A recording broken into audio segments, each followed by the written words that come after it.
evening. It is a chilly evening, and do make sure to keep warm, and you're just in time for GBS News at 9. My name is Vitis Njeri. Our sign language interpreter is Masenke. Keep the conversation going through our SMS line 21144, GBS TV Africa on all our social media handles. But first, let us take a look at stories making headlines. The Intergovernment Authority on Development has called for an immediate cessation of hostilities between the warring parties in Sudan. President William Ruto has asked IGAD leaders to form a position on the crisis to restore peace in the country. Let's take a look. Governmental Authority on Development IGAD on Sunday called for an immediate cessation of hostilities between the warring parties in Sudan. Speaking when he chaired the virtual IGAD meeting, President William Ruto asked IGAD leaders to take a firm position to restore peace in Sudan capital Khartoum, while resolving to send 3 presidents at the earliest time possible to reconcile the conflicting groups. IGAD pointed out that stability in Sudan is vital to social and economic stability of the region.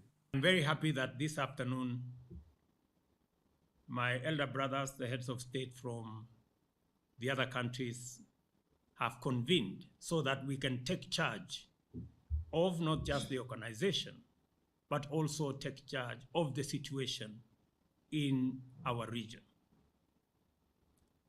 Because of where we are and the real danger that Sudan faces today with the sporadic fighting, and therefore I have 3 suggestions to make.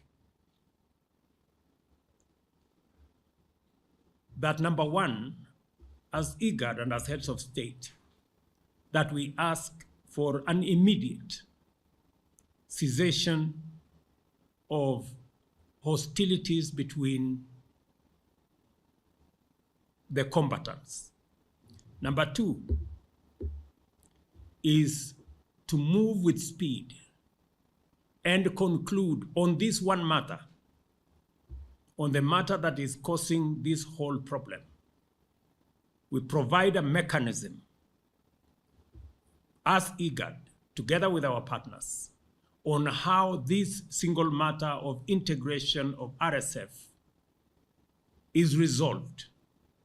The timelines is resolved. We should not allow this single matter to torpedo the whole agreement and the efforts of many Sudanese people, Sudanese institutions, IGAD, AU, and the UN. We should not allow this to go down the drain. We should resolve that single matter as a matter of urgency. And number 3, that we need to send a high-level delegation to Khartoum as and when it is practically possible, but in any case, at the earliest possible. President William Ruto joined President Salva Kiir of South Sudan, Yoweri Museveni of Uganda, Ismail Omar Guelleh of Djibouti, and Hassan Sheikh Mohamud of Somalia for the virtual meeting of head of states to discuss the crisis. The leaders called on the Transitional Sovereign Council General Abdel Fattah al-Burhan and General Mohamed Hamdan Dagalo to stop the war and return to the negotiation. IGAD resolved to send Presidents Kiir, President Ruto, and President Guelleh at the earliest time possible to reconcile the conflicting groups. The leaders also asked the 2 groups to provide a safe corridor for humanitarian assistance in Khartoum and other affected towns. The army and a paramilitary group are fighting over control of the country, which has left more than 100 dead. Violence between the army and a paramilitary group called the Rapid Support Forces (RSF) continued into its 3rd day on Monday. Nearly 100 people have been killed, a doctors' union said, and one estimate put the number of injured at 1,100. Both sides claim to control key sites in the capital Khartoum, where residents sheltered from explosions. The fighting is part of a vicious power struggle within the country's military leadership, which has escalated into violence between rival factions. The 2 men at its center disagree over how the country should transition to civil rule. Sudan has been run by generals since a coup overthrew the long-standing authoritarian president Omar al-Bashir in 2019. Hilary Kabila, GBS News. The National Assembly Departmental Committee on Energy, chaired by Honorable Vincent Musyoka, adjourned a meeting on Monday, 17th of April 2023 with agencies under the Ministry of Energy and Petroleum on budget implementation. Honorable Vincent Musyoka, who was chairing the meeting, moved the adjournment motion. Musyoka noted that despite the committee sending 3 letters to the Ministry of Energy and Petroleum to inquire about the overall budget implementation, there was no response, making the committee unable to do its oversight duties. Other delegates that were present in the sitting include Cabinet Secretary for Petroleum and Energy, Honorable Davis Chilchil, Honorable Kingara, and Simon Nganga, Rural Member of Parliament. Let's take a look. We ask, when a letter is written, first of all, we ask verbally, it never came. Then a letter was written by the clerk, and there is no response. Why should we even think about proceeding on a point where we are not working in tandem?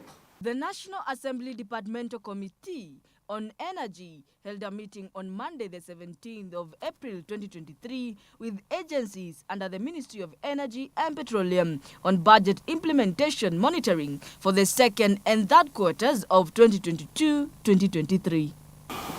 Almighty God, who in your wisdom and goodness have appointed the offices of leaders and parliaments for the welfare of society and just government of the people.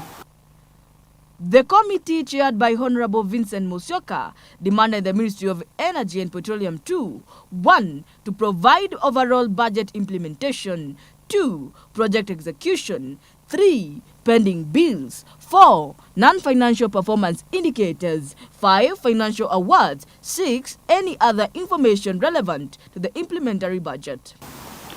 We requested the 2 state departments under your purview, Waziri, 1. Overall budget implementation, project execution, number 3, pending bills, number 4, non-financial performance indicators, number 5, financial awards and contingent liabilities, if any, and 6, any other information relevant to the implementation of the budget. In addition, the legislator, alongside other members of parliament who were part of the committee, demanded an address as to why the ministry had ignored the committee's 3 letters, hence making it unable to do its oversight duties. With my 2 colleagues, that as a committee, our work must be taken serious by the ministry. And given the previous request that we have made for us to move forward and progress on oversight duties, it's better that we have response to the request that we made so that we see what the work that we are doing. I have the same feeling that we as a committee should be taken seriously and respected by the ministry. Because we are not here to support the ministry. In essence, we are here to give any help that the ministry requires so to execute their mandates.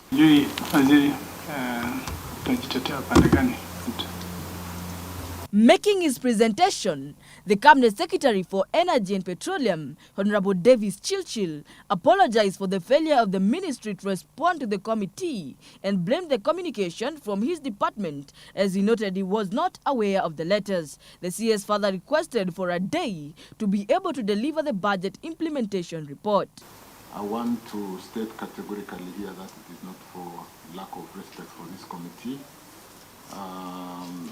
There could be an oversight in flow of information, and that can be done by tomorrow, maybe by end of day. The National Assembly Departmental Committee adjourned the meeting in response to a request from the ministry, and the sitting is set to be held on the 18th of April 2023. I want to adjourn this meeting. Amidst these talks, Kenyan consumers are facing fresh fuel shortages as some major oil marketing companies in Nairobi have exhausted their stocks and turned away motorists amid serious cash flow challenges triggered by dollar shortages. A spot check by the East African revealed that several filling stations in parts of the Kenyan capital, Nairobi, had run out of petroleum products, with those owned by Vivo Energy among the hardest hit. Beatrice Njeri, GBS News. President William Ruto has lauded development partners for their contribution in Kenya's public health. He said close and strong collaboration with them has enabled Kenya to defeat diseases such as malaria, HIV and AIDS and tuberculosis. In particular, he pointed out that the Global Fund for its engagements have fastened the realization of the universal health coverage. In the past 2 decades, the president went on, the fund has invested more than 225 billion Kenya shillings in Kenya. He was speaking at State House in Nairobi, where he flagged off more than 20,000 medical oxygen cylinders to 47 counties. The Global Chief Executive Officer of Amref Health Africa, Githinji Gitahi, noted that the cylinders were to serve at least 320 medical care facilities. The president said the government's commitment goes beyond the traditional delivery of health services as a public good. More than 20 governors were present. Council of Governors Chairperson Anne Waiguru said counties are pursuing strategic interventions that will make healthcare affordable. The Global Fund remains committed to supporting Kenya to build resilient and sustainable health system to combat HIV, TB, malaria while preparing for the country's future pandemics. We are committed to putting community at the center of our response, as I alluded earlier, which is premised on our renewed commitment to leave no one behind. Through this commitment, we will sustain our support to the government and people of Kenya towards addressing inequalities in access to quality health care for people living or affected with HIV, TB, malaria. We will continue to invest in accelerated innovation, as I pointed out, while encouraging and supporting increased local production of health products and services. So I really want to thank you, Emre, for that. Your Excellency, we are now in the phase of implementing our universal health coverage that we promised in our manifesto. And I want to thank you, Your Excellency, for the guidance that you have given us so far. And we are now in the assessment stage, where we are assessing the infrastructure of health throughout the country. And I want to thank Global Fund again, because now when we go to do our assessment for the infrastructure for oxygen, we are going to tick that box, because today we have seen the cylinders. Your Excellency, I want to thank you very much, and I want to assure you that we are on course in implementing our universal health coverage. We have agreed that because health is a devolved function, we are going to begin from the bottom. In our universal health coverage plan, the unit that is critical and important is the unit at the bottom of the pyramid under a community health promoter. And we did agree in Naivasha that we are going to jointly identify and support the community health volunteers, community health workers. We have now agreed that they will be called community health promoters. And we are going to co-sponsor these community health promoters. We have agreed with the counties that we need to standardize the remuneration of these community health promoters, and we need also to standardize the kits. Standardize the kits that will be made available for them to use in the service they will be undertaking. The Law Society of Kenya, in collaboration with the judiciary, launched the Young Advocates Mentorship Program on the 17th of April 2023. Speaking during the launch of the membership program, Chief Justice Martha Koome noted that the pro bono legal scheme is one of the ways to work with the young advocates, and it's an opportunity to offer young advocates a base as they kickstart their career. The program will co-run between the judiciary and the Law Society of Kenya. James Odhiambo with that report. Even think about proceeding on a point where we are not working in tandem. The National Assembly Departmental Committee on Energy held a meeting on Monday, the 17th of April 2023 with agencies under the Ministry of Energy and Petroleum on budget implementation monitoring for the second and third quarters of 2022-2023. Once again, it is a chilly evening. Do make sure to keep warm. There is a little technical issue there. And now back to our story. The Law Society of Kenya, in collaboration with the judiciary, launched the Young Advocates Mentorship Program on the 17th of April 2023. Speaking during the launch of the membership program, Chief Justice Martha Koome noted that the pro bono legal scheme is one of the ways to work with the young advocates and is an opportunity to offer young advocates a base as they kickstart their career. The program is co-run between the judiciary and the Law Society of Kenya. Let's take a look.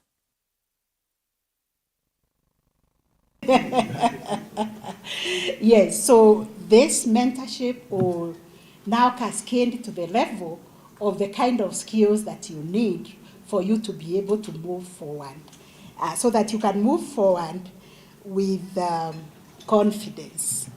But today, we are talking about how we can offer our skills to represent the vulnerable, the widows, the mothers, the marginalized. And I really appreciate that the law is not just a set of rules and regulations. It is truly the bedrock of our civilization, our rule of law and democracy, and the compass that guides our quest for justice and equality. And we can harness it to transform the lives of our people. Once again, a big thank you for joining this live broadcast. It is always a pleasure to have you joining us. The SMS line is 21144, GBS TV Africa in all our social media handles. Let's take our very fast break. We'll be right back.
Welcome to Talking, a program where we share stories of people who are changing the world. Where are the jobs? Where do I get the next money from? And what it brings out is that it can be done. Most of us, or most of the entrepreneurs, one of the things that they have failed to know is to think that you're having a solution without really a well-defined problem. When you go to college, you go there alone. You fill the application forms alone, and at the end of the day, you either graduate alone, you don't graduate as a group. If there is a dream in you, go for it. Don't stop. When the opportunity comes your way, do it excellently. Behind every successful person, there is a mindset that propels them to live that successful life. And at Talking, we want to bring those people closer to you so that you can be able to listen to their stories of perseverance, their stories of overcoming limitations and also challenges, with the keywords of happiness and also challenge.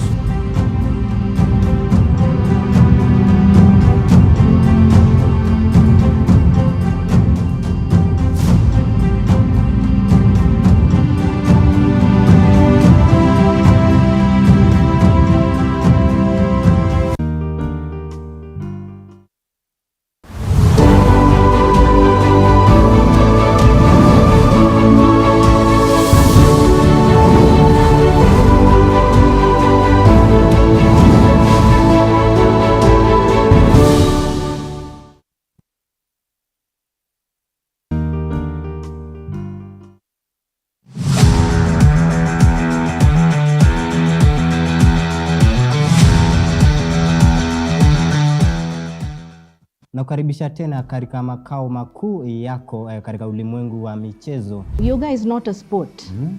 Yoga is actually a way of life. Ukiona FIFA inaingilia kati, it means that the FIFA rules have been violated. From day one akiingia kwa akademi yako, unamwambia masomo na talent lazima ziende. The moment nasikia masomo imeenda chini, hata time out. Hata in time out kwa football account.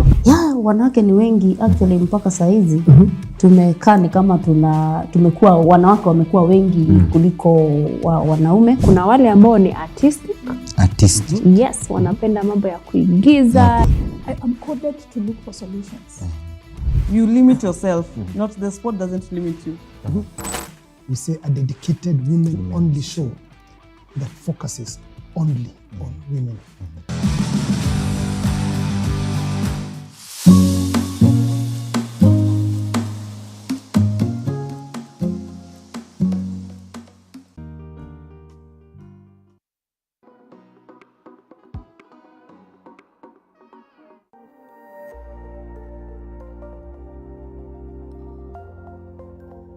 Everywhere, GBS.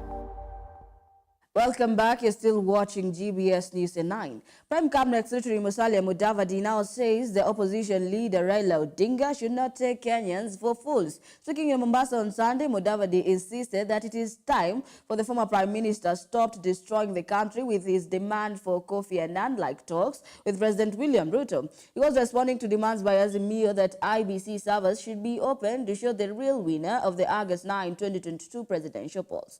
The Prime Cabinet Secretary said the opposition demands are not honest and realistic, but a diversionary tactic that to disrupt the Kenya Kwanza plan to work for the people. He noted that Raila's acts amount to overtaxing Kenyans, which he said should not be the case. Whatever he said, Kenyans needed a breather from the protest, adding that the Kenya Kwanza administrations will remain firm in maintaining stability in the country moving forward. He added that all leaders should focus on turning around the economy, which is what the William Ruto-led government promised Kenyans. Raila has been vocal on the opening of IBC servers that tailed elections result as one of his 4 irrevocable demands to Kenya Kwanza government, failure to which would still lead street protests to force the government act. Nataka tu mumuulize ni kwa nini hauulizi chairman wako wa Azimio? Kama wewe ulishinda, ni kwa nini chairman wako Uhuru ndio alienda kule Kasarani, akapeana ile sword, akapeana kila kitu, akapeana kwa Ruto?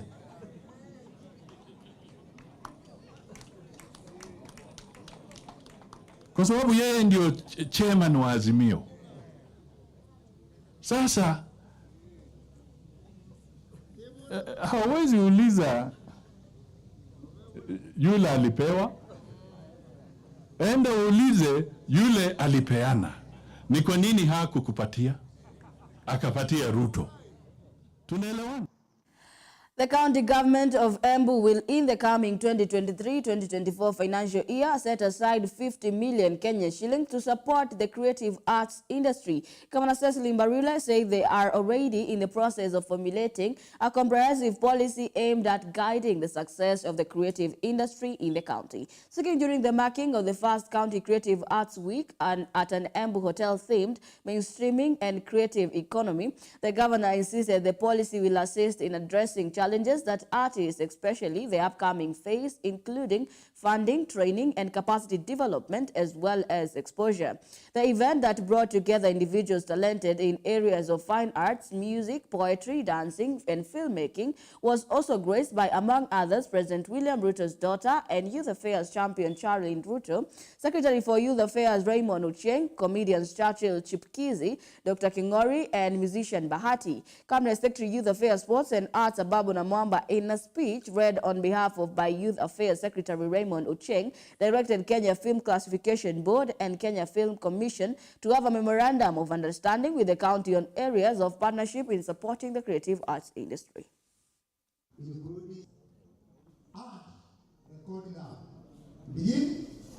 Begin now. May God help us. Hali ya kujituma. Hali ya kujituma. even before funding, before money is given. And for me, Pia, we decided kujituma. Never did my father come to me and tell me, sasa wewe ufanye mambo ya vijana. Never. We never talked about it. I'm the one who went and told him, Baba, I'm passionate about the young people of this country. Allow me to work with them, allow me to support them in what they do. And he said, you have my blessing. So my work is to support what the young people of this country are doing. And I must say, a day doesn't go by without someone texting me, someone reaching out to me, please nitafutie kazi, nisaidie kutafuta kazi, this is my CV. And I keep telling the young people, there's nobody who approaches me and says, I have 100 jobs, please give me the young. I direct Kenya Films Classification Commission and KFC, Kenya Films Commission and Kenya Films Classification Board to come together and have an MOU with Embu County Government and agree on areas of programming as we move ahead, and we want to have Meru as a center. That's a directive to the KFC and KFCB that we have the CEO come down here and we agree on how to do this on their own.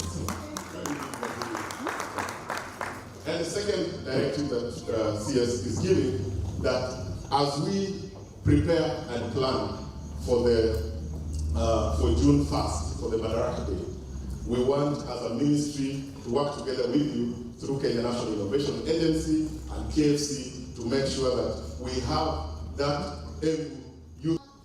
The lined up activities in the creatives by the county. Number one, as I said, we are going to put aside 50 million towards the creative industry in the next financial year, but we will build on it and really make sure we have good money that can help. But I want to really add my voice to that of landlord Freddie. Let's form a circle. Instead of me giving one person 5,000, 10,000, 20,000, here itakusaidia. If you form a circle for the creatives, I am promising you the Embu County government will put some money in that circle. And then you can get somewhere, you can go borrow money, go record your music, come back, pay. Then we are going to establish the Zidua Talanta, which will be a The Kenya Airports Authority on Monday closed the Jomo Kenyatta International Airport after Singapore Airline Cargo plan developed a mechanical glitch, putting a single runway on the spotlight. The KAA announced in a statement on Twitter that the plane failed to take off following a bird strike that caused an engine glitch. Some flights that were scheduled to land at JKA, including a Kenya Airways plane from New York, have been diverted to Entebbe International Airport as authority rushed to restore normalcy. The airport, which serves as the KQ hub, is one of the largest in the region and handles about 7.8 million passengers annually. JKIA, East Africa's top airport, has depended on a single runway built over 4 decades ago. Efforts to expand the facility have ended in controversies. Last year, more than 15 flights were redirected from Kenya's main airport to as far as Dar es Salaam after 540 planes stalled. Transport Cabinet Secretary Kipchumba Murkomen issued a statement explaining that the cargo plane could not take off because of the tire damage. He said that the cargo in the plane weighed 100 tons, which had to be removed and tires replaced before the plane could be towed off the runway. The Singapore Airline cargo plane developed a technical problem at 8:10 a.m., affecting all operations. As a result, all incoming and outgoing flights were temporarily suspended.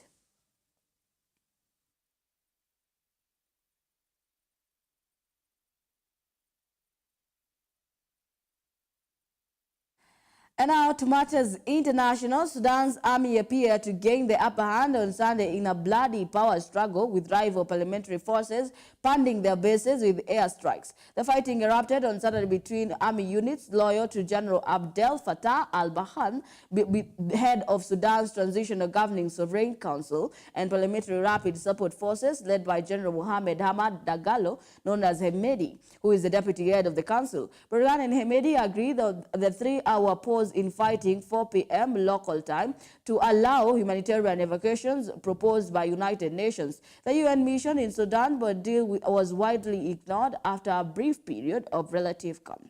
Jennifer Macau with that report. Outbreak since both joined forces to oust veteran Omar Hassan al-Bashir in 2019 and was sparked by a disagreement over the integration of the RSF into the military as part of a transition towards the civilian rule. As night fell, residents reported the boom of artillery and roar of warplanes in the Kafuri districts of Bari, which has an RSF base across the Nile River from the capital Khartoum. The Sudanese Doctors Union stated that at least 97 civilians had been killed and 365 injured. The army was renewing airstrikes on RSF bases in Omdurman, Khartoum's sister city across the Nile, and the Kafuri, El Shak Nil districts of adjacent Bari, putting RSF fighters to flight. The United States, China, Russia, Egypt, Saudi Arabia, the UN Security Council, European Union and African Union have already appealed for a quick end to the hostilities that threaten to worsen instability in an already volatile wider region. Kenyan President William Ruto's office said efforts by neighbors and regional bodies to end the violence, including the presidents of Kenya, intensified on Sunday. Egypt offered to mediate, and Regional African Bloc Intergovernmental Authority on Development plans to send South Sudan and Djibouti as soon as possible to reconcile Sudanese groups in conflict. Patients can't access their prescribed medication. Children, parents, families, and the society at large are scared and traumatized.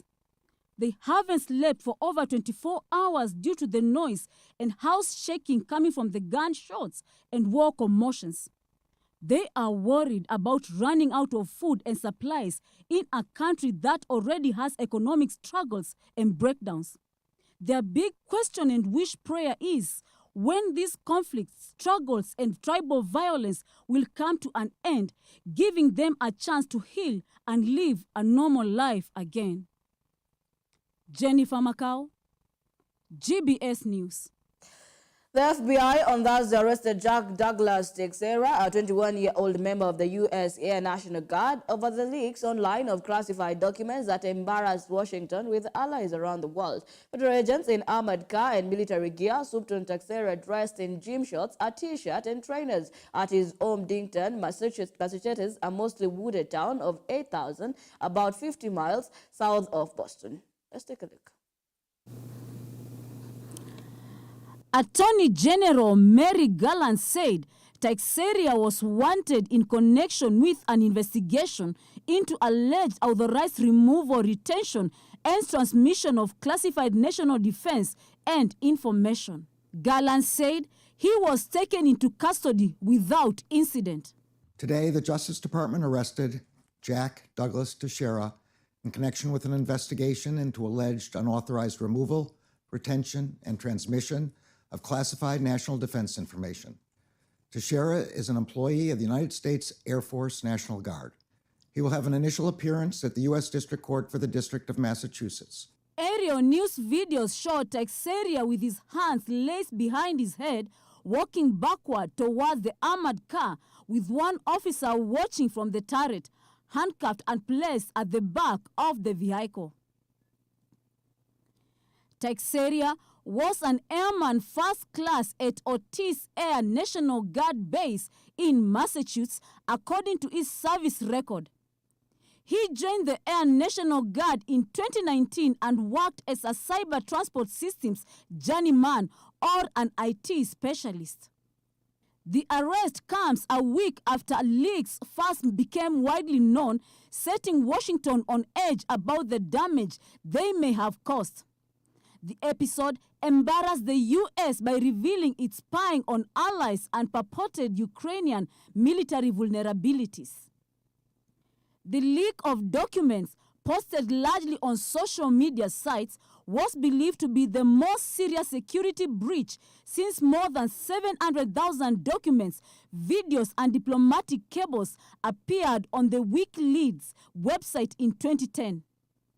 A number of countries have questioned the veracity of some of the leaked documents. The leaks revealed information about allies including Israel, South Korea, and Turkey. Thank you, Jennifer, for that detailed report. And that brings us to our sports news. Yes, for the lovers of sports, it is time for the sports news. But first, let's take a quick breather.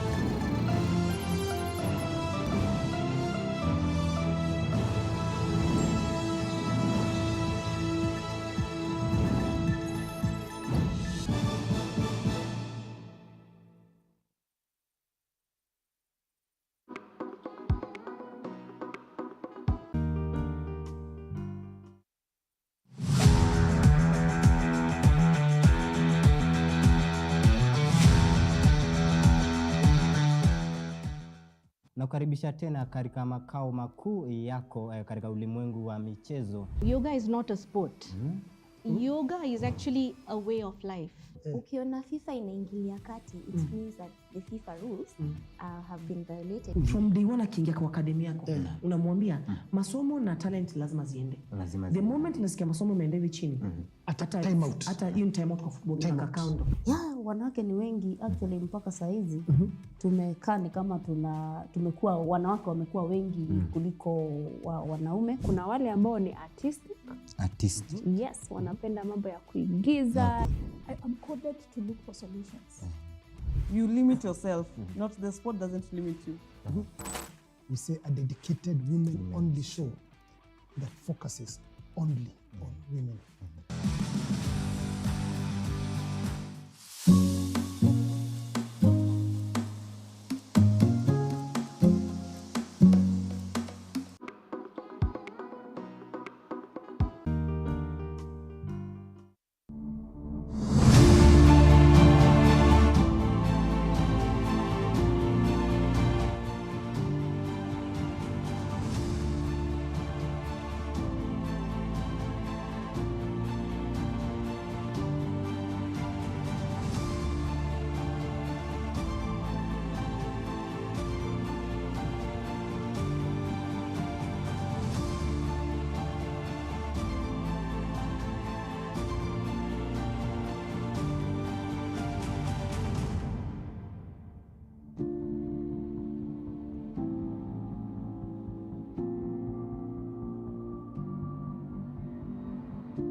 Everywhere, GBS.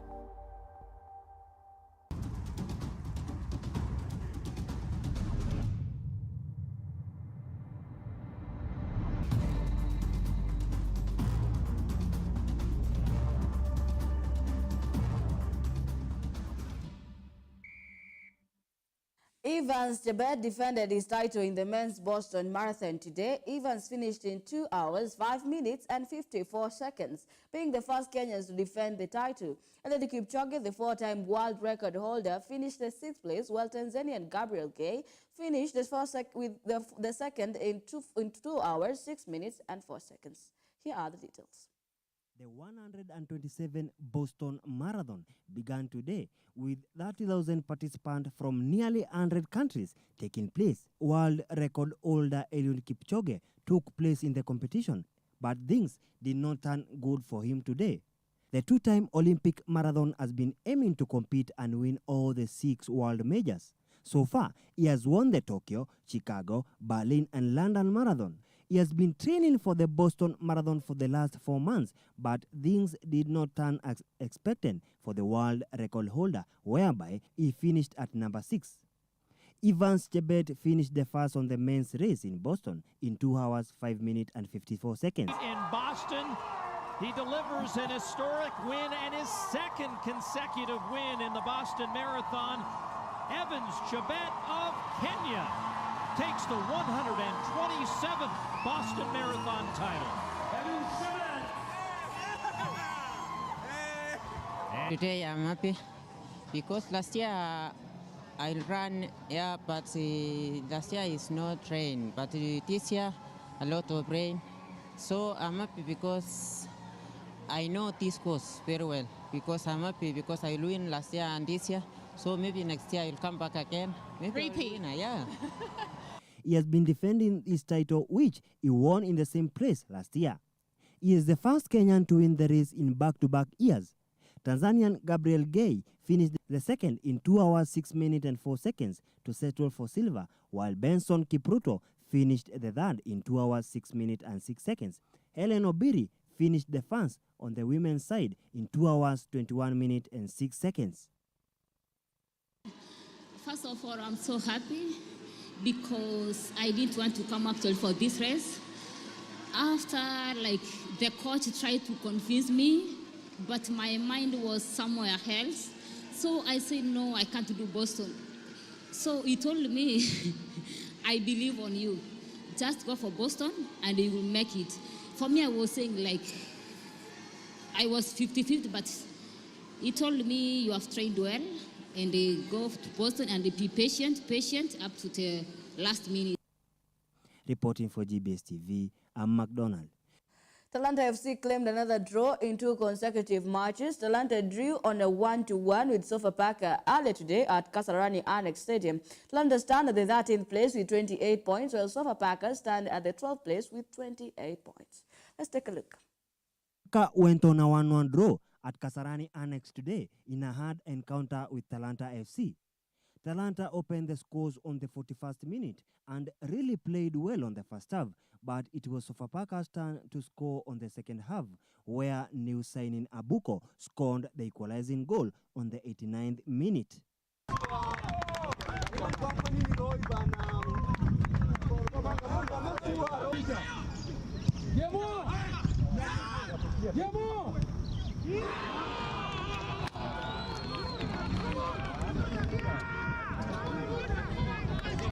Speaking after the match, Talanta coach Ken Kenyatta termed the draw as important, but he is not comfortable with it, since they need to win matches so as to escape the red line of the relegation zone. Last time with FC Leopards, a draw to Sofapaka into the Kenya Premier League.